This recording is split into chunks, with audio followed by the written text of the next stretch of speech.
Rason guys kung bakit magkaroon ng melasma. Kasi kung ano kasi mga nilalagay natin sa ating mukha guys, no? And then mainitan, mabilad sa araw, mainitan. So yun ang dahilan kung bakit magkaroon tayo ng melasma. Kasi yung ating mukha ay napakanipis po yung ating skin sa ating yung ating balat ng ating mukha guys. Napakanipis po guys, kaya dahilan na madali po siyang masunog, no?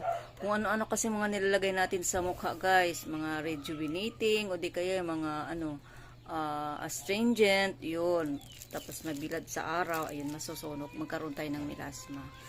Kahit anong treatment natin, guys, ilang session na tayo, hindi yan talaga mawawala. Mas lalo pang lumala, guys, yung ating melasma sa ating pong mukha.